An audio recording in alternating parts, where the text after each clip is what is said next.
আসসালামু আলাইকুম। আপনি দেখতে পাচ্ছেন আরেকটি বিষয়ে কথা বলি। কিছুদিন আগে আপনারা জানতে পারছেন যে ঢাকাতে একটা এসি বিস্ফোরণে প্রায় এক পরিবারে 4 জন মারা গেছে, আপনারা জানছেন। এখন এসি বিস্ফোরণ কি জন্য হয়? কারণ আমরা তো এসি মেইনটেনেন্স নিয়ে কাজ করি। এখন এসি কাজ করতে গেলে আমরা বিস্ফোরণে আমরা মারা যেতে পারি, স্বাভাবিক। এটা বলা যায়। এখন এই এসি বিস্ফোরণ থেকে কিভাবে রক্ষা পাওয়া যায়, এর কার্যকারিতা কি কি, সেই সম্পর্কে আমি এখানে 6টা পয়েন্ট লিখছি। এটা শুধু আমাদের জন্য না, যারা সাধারণ পাবলিক আছে তাদের জন্য। আমরা যারা মেইনটেনেন্সের টেকনিশিয়ান, ইঞ্জিনিয়ার বা সহযোগী ইঞ্জিনিয়ার আছে, এটা আমাদের জন্য, আপনাদের জন্য বলতেছি। প্রথম হলো অতিরিক্ত গ্যাস চার্জ। যখন আমরা একটা এসিতে বা ফ্রিজে গ্যাস চার্জ করব, আমাদের প্রতিটা এসিতে বা ফ্রিজে স্টিকার, পিছনে দেখবেন স্টিকার আছে, এসির পিছনে স্টিকারে লেখা আছে কত নম্বর গ্যাস, কতটুক, কত গ্রাম বা কত কেজি গ্যাস যাবে। ওই এসিতে স্পষ্ট সুন্দর করে লেখা থাকে। অথবা আপনি যদি লেখা না থাকে, ওটা কত টন এসি, কত নম্বর গ্যাস ব্যবহার করেছে, সেই অনুযায়ী আপনি গ্যাস দিতে পারবেন। কিন্তু গ্যাস দেওয়ার আগে আপনাকে অবশ্যই পরিপূর্ণভাবে এসিতে ভ্যাকুয়াম করতে হবে। এখন ভ্যাকুয়াম করার পর আপনি এক টন এসিতে 400 গ্রাম গ্যাস লাগে। আপনি যদি 800 গ্রাম বা 1 কেজি গ্যাস দেন, ওই এসিতে এসি বিস্ফোরণ হবে 100%। আপনি যখন অতিরিক্ত গ্যাস দেবেন, অতিরিক্ত গ্যাস দিলে আমার কম্প্রেসারের উপরে চাপ পড়বে। আমার এসি যে টিউব গুলো আছে, কপার টিউব গুলো, যখন প্রেসার বেড়ে যাবে, কারণে অতিরিক্ত কম্প্রেসার হিট হয়ে এসি বিস্ফোরণ হইতে পারে। সেজন্য আমাদের চেষ্টা করবো এসিতে যতটুকু গ্যাস আছে, এসিতে আছে 440 গ্রাম, আপনি 430 গ্রাম গ্যাস দেন। আপনি দরকার নেই 10 গ্রাম দেওয়ার জন্য, আপনি 10 গ্রাম কম দেন। 10 গ্রাম কম দিলে তো এসিতে কোনো ঠান্ডা হবে, এসিতে ক্ষতি তো হবে না কোনো। আপনি 10 গ্রাম গ্যাস কম দেবেন, আপনার 10 গ্রাম গ্যাস বেশি দেওয়ার প্রয়োজন নাই। 1 নম্বর পয়েন্ট। যখন আমরা সঠিক যে পরিমাণটা গ্যাস আছে সেই পরিমাণ গ্যাস দেওয়ার চেষ্টা করবেন। 2 নম্বর কি, কম্প্রেসার সমস্যা। এখন আমরা যখন কাস্টমার আমাকে বললে যে ভাই আমার এসিতে ঠান্ডা হচ্ছে না, এখন এসিতে ঠান্ডা না হওয়ার অনেকগুলো কারণ। মূল সমস্যা হলো কম্প্রেসার। যদি কম্প্রেসার না চলে, এসিতে আমার ঠান্ডা আসবে না। এসিতে মূল প্রাণ, হৃৎপিণ্ড যেটাকে বলা হয়, এসির হৃৎপিণ্ড হলো কম্প্রেসার। হৃৎপিণ্ড যদি কাজ না করে, এসিতে আমাদের হৃৎপিণ্ড কি, আমাদের হৃৎপিণ্ড আছে হার্ট। যদি আমাদের হার্ট ব্লক হয়ে যায়, কাজ না করে, আমরা তো মারা যাবো। ঠিকই এসিতে হৃৎপিণ্ড হয়, কম্প্রেসারকে হৃৎপিণ্ড বলা হয়। এসির হৃৎপিণ্ড যদি ব্লক হয়ে যায়, অর্থাৎ এসির যে পিস্টন জ্যাম হয়ে যায়, মেকানিক্যাল কাজ না করে, এসিতে হাই এম্পিয়ার নিতে পারে। হাই এম্পিয়ার নিলে, যখন হাই এম্পিয়ার নেবে, আমার এসিতে যে ইমাইক গুলো, যে গ্যাস গুলো ব্যবহার করা হয়, ওখান থেকে হাই এম্পিয়ারের কারণে কম্প্রেসারের টিউব গুলো বাস্ট হয়ে যাওয়ার সম্ভাবনা থাকে। আপনি যখন কাস্টমার বাসায় যাবেন, আগে কাস্টমার কি বলতেছে, কাস্টমারকে পরিপূর্ণ আগে শুনবেন। আপনি আমাদের কাছে সার্ভিস ব্যাগ আছে, ক্লিপ-অন মিটার আছে। আগে এসিটা কম্প্রেসার সাইডে যাওয়ার দরকার নেই, আগে আপনি এসিটা চালাবেন, রুমের ভিতর থেকে চালায় দেখবেন আমার এসিতে কত এম্পিয়ার নিচ্ছে। দেখবেন 30-35 এম্পিয়ার নেয়। ওই সময় একটা এসিতে সর্বোচ্চ কত 7 এম্পিয়ার নিতে পারে। 7 এম্পিয়ার এসিতে এম্পিয়ার নেবে না। আপনি দেখছেন একটা এসিতে 35-40-60 এম্পিয়ার নিয়ে নিচ্ছে, এখন বুঝুন এসি অন্য কোনো সমস্যা আছে। আপনি এসি আউটডোর লাইন অফ, পুরো সার্কিট ব্রেকার অফ করবেন, পরে আপনি আউটডোর সাইডে যাবেন, ওখানে গ্যাস প্রেসার মাপবেন। আমাদের ডিক্সের যে পাইপ আছে আউটডোরে, যে পাইপটা ইনডোর থেকে আউটডোরে, দেখেন পাইপে কোনো জায়গায় ব্লক আছে কিনা, পাইপের উপর কেউ পাড়া দিয়ে পাঞ্চ করে ফেলছে কিনা। আপনার ক্যাপাসিটিটা চেক করবেন, আউটডোর পিছনে ময়লা আছে কিনা, পর্যাপ্ত আউটডোর ফ্যান স্পিড ঠিকমতো চলছে কিনা, আউটডোর চলছে কিনা, আগে এগুলো চেক করবেন। চেক করার পরে আপনি আরেকবার আউটডোরটা চালাবেন, দেখবেন ঠিক হয়েছে কিনা। 2 নম্বর পয়েন্ট বুঝতে পারছেন আপনারা। এখন 3 নম্বর কি, ইলেকট্রিক্যাল শর্ট সার্কিট। এখন ইলেকট্রিক্যাল শর্ট সার্কিট কি হয়, আমাদের এখানে অনেক সময় হাই ভোল্টেজ, লো ভোল্টেজের কারণে আমাদের এসি গুলো অনেক শর্ট সার্কিট হয়ে যায়। বেশি আমাদের চাইনাতে যারা এসি স্পেয়ার পার্টস আমরা আমদানি করি, দেখা যায় নিম্নমানের সবচেয়ে লো কোয়ালিটির পার্টস আমরা নিয়ে আসি। হালকা একটু শর্ট সার্কিট হলেই, নিম্ন পার্ট দিলে এসিটা বাস্ট হয়ে যায় সার্কিট গুলা। আর সার্কিটের সাথে তো ইনডোর ইউনিট থাকে। ইনডোর দেখা যায় ওখানে শর্ট সার্কিট কারণে আমাদের টিউব গুলো আছে, এসি যে কপার টিউব একদম নিম্নমানের, হালকা শর্ট সার্কিট হলেই টিউব গুলো গলে যায়। আর এসিতে বর্তমানে যে গ্যাস গুলো ব্যবহার করে, এসিতে আগুন ধরে যায়, হালকা শর্ট সার্কিট হলে এসি থেকে আগুন ধরার সম্ভাবনা থাকে।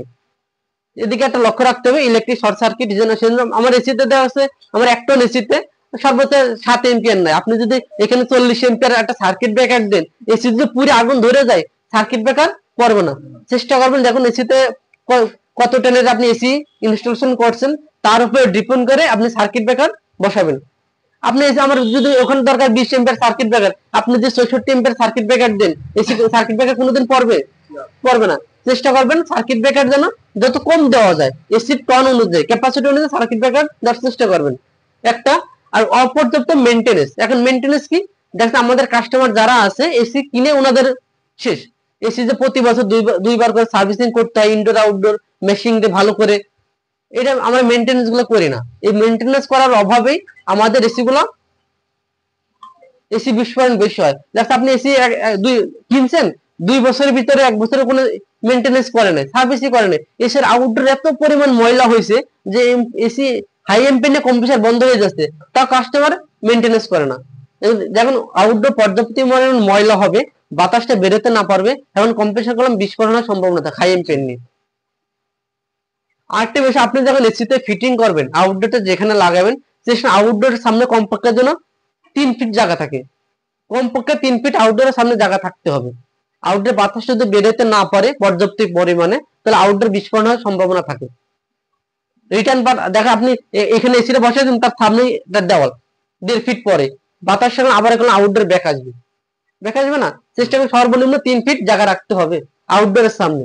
আউটডোরের পিছনে কমপক্ষে 5 ইঞ্চি জায়গা রাখতে হবে, সর্বনিম্ন 5 ইঞ্চি। আপনি যত জায়গা বেশি রাখবেন, আপনার আউটডোর মেইনটেনেন্স করা তত সুবিধা হবে, আপনার কারেন্ট বিল কম আসবে, আপনার ঠান্ডা বেশি হবে। আরেকটা কি আছে, লো কোয়ালিটির পার্টস। এখানে আরেকটা বিষয় কি, আমাদের 4 টন 5 টন যে এসি গুলো আছে, একটা এসি কম্প্রেসার কিনতে গেলে সর্বনিম্ন 50,000 থেকে 70,000 টাকা লাগে একটা কম্প্রেসার কিনতে গেলে, কিন্তু আমরা ঢাকা ধুলাইখাল সর্বনিম্ন নিম্নমানের আমরা কম্প্রেসার করি 9 থেকে 15,000 টাকা হলে একটা 4-5 টনের কম্প্রেসার পাওয়া যায় বর্তমানে। আপনি যদি যেখানে একটা কম্প্রেসার দাম 50,000, আপনি 12,000 টাকার একটা কম্প্রেসার লাগান, তো এটা হিসাব করেন কোয়ালিটি কত নিম্নমানের। চেষ্টা করবেন সবচেয়ে হাই কোয়ালিটির পার্টস ব্যবহার করার জন্য। আপনি যখন লো কোয়ালিটির পার্টস ব্যবহার করবেন, আপনার রুচির দুর্ঘটনার সম্ভাবনা 99%। 100 টাকার একটা পার্টস আর 10 টাকার একটা পার্টস সমান না, তো এর ভিতরে নিশ্চয়ই তফাৎ আছে। তফাৎ না হলে তো 90 টাকা আপডাউন হওয়ার কোনো সম্ভাবনা নাই। আপনি যখন কাস্টমার সাইডে কাজে যাবেন, কাস্টমারকে বলবেন স্যার আমার একটা এসিটা একটা কম্প্রেসার আছে, এটার দাম 50,000 টাকা, এটার দাম 10,000 টাকা। আপনাকে বলবেন, কাস্টমার যদি বলে স্যার আপনি 10 টাকাটা, কাস্টমার চাবে যত কম টাকায় কাজ করানোর জন্য। কাস্টমার তো আপনি কাস্টমারকে বোঝাবেন স্যার 10 টাকার যদি আপনি 5টা লাগান স্যার, 2 দিন পর স্যার এসে দুর্ঘটনা ঘটতে পারে। দেখেন আমি তো স্যার আমি তো কাজ করে এখন চলে যাবো, আপনি যখন বাসায় থাকবেন, আপনার ফ্যামিলি থাকবে, একটা দুর্ঘটনা ঘটলে স্যার আপনার ফ্যামিলি দুর্ঘটনা হবে। আপনি চেষ্টা করেন স্যার যদি আপনি 10 টাকার একটু বেশি লাগে, আপনার ফ্যামিলি দিকে চিন্তা করে একটা ভালো মানে পার্টস লাগান, যে আপনার জীবনে নিশ্চিন্ত থাকে। আমার এসিতে জীবন নিশ্চিন্ত নাই। কিছুদিন আগে ঢাকাতে আপনারা দেখছেন এসি বিস্ফোরণে এক পরিবারের 4 জন মৃত্যুবরণ করছে। এটা তো আমাদের লক্ষ্য রাখতে হবে। শুধু আমরা তো মানুষের ঠান্ডা দিন, আমরা মানুষের জীবন দিকের দিকে আমাদের লক্ষ্য রাখতে হবে। কাস্টমার বলে যে আপনি ভাই আপনি লাগাই দিন, আপনি আপনার মতো লাগাই দিলেন, 2 দিন পর যখন এসি বিস্ফোরণ হবে, সেখন তো কে কাজ করছে, অমুক ইঞ্জিনিয়ার লোক অমুক ইঞ্জিনিয়ার টেকনিশিয়ান কাজ করছে, এখন পুলিশ এসে আপনাকে ধরবে, আপনি কেন লাগাইছেন, আপনি কেন কাস্টমারকে বলেননি, এটা আপনাকে ধরবে না পুলিশ এসে? আপনি কেন রিস্ক নিতে যাবেন না? অথবা আপনি এসির কাজ কম্প্রেসার নিম্নমানের পার্টস লাগাইছেন, লাগানো আপনি গ্যাস করছেন, তার আপনি আসতে না আসতে ওই সময় এসি বিস্ফোরণ হয়ে গেছে, তখন আপনার জীবনও ঝুঁকিতে। আপনি চিন্তা করতে পারেন যে আমি কাজ কমপ্লিট করার পর এসি বিস্ফোরণ হবে, নিশ্চিন্ত দিতে পারবেন? সাথে সাথে এসি বিস্ফোরণ হইতেই পারে, স্বাভাবিক। তো চেষ্টা করবেন যে কাস্টমারকে বলবেন স্যার সবচেয়ে ভালো মানের পার্ট যেটা, ওইটা লাগানোর জন্য। তার কি আছে, অতিরিক্ত তাপমাত্রা। এখন এয়ার কন্ডিশন রুম মানে আবদ্ধ রুম। এখন আমাদের অনেক কাস্টমার আছে এসি চালাইছে কিন্তু 24 ঘন্টা দরজা খোলাই থাকে, যেগুলো আমাদের আবাসিক যেগুলো আছে বা বাণিজ্যিক যেগুলো অফিস আদালত শিল্প কারখানা, ওখানে ওনারা লোকজন আসে যায় পাবলিক প্লেস গুলোতে, এসি এসি চলতেছে কিন্তু এসি থেকে বাইরে থেকে এসি রুমের তাপমাত্রা, এসি চলতেছে কিন্তু বাইরে থেকে রুমের তাপমাত্রা অনেক বেশি হাই, এদিকে আপনি লক্ষ্য রাখতে হবে। আপনি এসি চালায় লাভটা কি, যদি পর্যাপ্ত আলো ভিতরের যে আর্দ্রতা তাপমাত্রা ভিতরে ঢুকে যায় তো কোনো লাভ আছে? আপনার আমার রুমের বাইরে তাপমাত্রা 25 ডিগ্রি, আমার রুমের ভিতরে আছে 28 ডিগ্রি তাপমাত্রা, আমার এসি চালা কোনো লাভ আছে? আমার এসি চলতেছে কিন্তু তাপমাত্রা কোন হাই, আমার এসি বিস্ফোরণ কম্প্রেসার তো অল টাইম চলতে আছে, কম্প্রেসার তো অফ হচ্ছে না, এসি চলতে আছে, যখন তাপমাত্রা আপনার বেশি থাকছে। যখন আউটডোর যেখানে রুমটা মানুষ আসা যাওয়া করে, উনাকে কাস্টমারকে বলবেন স্যার আপনার এখানে এয়ার কাটার লাগান, এয়ার কাটার লাগাইলে একটু ভালো মানে এয়ার কাটার লাগান, বড় এয়ার কাটার লাগান, লাগালে আমার এসি যে রুমের তাপমাত্রা আর্দ্রতা তার বাইরে যাবে না। কাস্টমারের 20-25 হাজার টাকা খরচ হইতেই পারে, কিন্তু ওখানকার মানুষের জীবন নিশ্চয়তা, এসিটাকে ভালো রাখার জন্য এয়ার কাটা লাগানো বাধ্যতামূলক। যেগুলো পাবলিক প্লেস, শিল্প কারখানা, অফিস আদালত, শপিং মল, এগুলো তো কাস্টমারকে বলেন স্যার আপনার এয়ার কাটার লাগান। এয়ার কাটার না গেলে আপনার এসি যদি চালান, আপনার এসি 24 ঘন্টা চলবে, এসির পার্টস গরম হয়ে যাবে, পার্টস গরম হলে এসি বিস্ফোরণের সম্ভাবনা থাকে। এগুলো আপনারা কি কাস্টমারকে বলবেন স্যার এগুলো আপনারা করেন, নাহলে এসি বিস্ফোরণ হবে। এই 6টা যে পয়েন্ট লিখছি, পয়েন্টগুলো আপনারা বুঝতে পারছেন, আর কোনো সমস্যা হবে? যখন আপনার কাস্টমার অফিসে যাবেন, এগুলো কাস্টমারকে বলবেন, যে যখন সাইডে যাবে কাজ করতে যাবেন, স্যার এই বিষয়গুলো আছে, যদি আপনি এই কাজগুলো করেন স্যার আপনার জীবনে নিশ্চিন্তা আছে, স্যার আমাদের জীবনে নিশ্চিন্তা আছে, স্যার আপনি ভালো থাকবেন, স্যার আমরা ভালো থাকি স্যার। এখন আপনি কাস্টমার 10 টাকা, কাস্টমারের সবচেয়ে দুঃখের বিষয় কি, কাস্টমার 1 লাখ টাকা দিয়ে এসি কিনতে পারে, কিন্তু একটা ভালো মানের বছরে যে 2 বার সার্ভিস করবো 2000-3000 টাকা দিয়ে, কাস্টমার এটা করে না, সবচেয়ে দুঃখের বিষয় এখানে। আর কাস্টমার 1 লাখ দিয়ে একটা এসি কিনতে পারে, কিন্তু 10,000 টাকা খরচ করে একটা ভালো মানের পার্টস কিনে যে ব্যবহার করবে, কাস্টমার চাই সবচেয়ে লো কোয়ালিটির, সবচেয়ে নিম্ন মানের যেটা পাওয়া যায়। যদি বলে যে পুরাতন একটা পান, পুরাতনটা আমাকে লাগাই দিন। একটা পুরাতন পার্টস কোন সময় অনেক ফেলা দেয়, যখন একটা মানুষের প্রয়োজন হচ্ছে না, পাঁচটা ফেলায় দেয়, ওই সময় তো পুরাতন না, তার আগে তো পুরাতন পার্টস পাওয়া যায় না মার্কেটে। বলে আপনি একটা পুরাতন পার্টস নিয়ে এসে আমাকে লাগাই দেন, আমার এখন এখন টাকা নেই। কাস্টমার এগুলো বলতে হবে। এখন কাস্টমার অনেক সময় আমরা করে থাকি, কাস্টমারের কথা আপনি না করলে না করেন, অন্য লোক দিয়ে করেন, আমি অন্য লোক দিয়ে করেন, আপনাদের করাবো না। ওই সময় কাস্টমার বুঝাইতে হবে, স্যার যদি আপনি করেন স্যার আপনার জীবনের ঝুঁকি, স্যার আমাদের জীবনের ঝুঁকি। আপনি লো কোয়ালিটির পার্টস লাগাচ্ছেন ঠিক আছে, কিন্তু স্যার আমি পার্টস লাগাইতে গেলে স্যার এখন আমার মৃত্যু হইতে পারে, এসি বিস্ফোরণ হইতে পারে। আমি আপনি চলে গেলাম, তার 1 ঘন্টা পরে এসি বিস্ফোরণ হইতে পারে, বা 1 বছর পরও হইতে পারে। স্যার আপনি কেন লো কোয়ালিটি পার্টস লাগাবেন? কাস্টমারকে একটু মোটিভেশন করার চেষ্টা করবেন।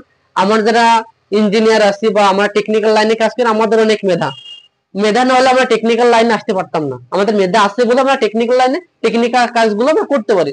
আপনাদের টেকনিক্যাল বুদ্ধি দিয়ে, আপনার মেধা দিয়ে যতটুকু পারেন কাস্টমারকে মোটিভেশন চেষ্টা করবেন, স্যার আপনি একটু ভালো কোয়ালিটির ভালো পার্টস লাগান, ভালো পার্টস না লাগলে স্যার আপনার এসি বিস্ফোরণ হওয়ার সম্ভাবনা আছে। এতটুকু তো আপনার কাস্টমারকে মোটিভেশন করতে পারবেন। সবাইকে অসংখ্য ধন্যবাদ।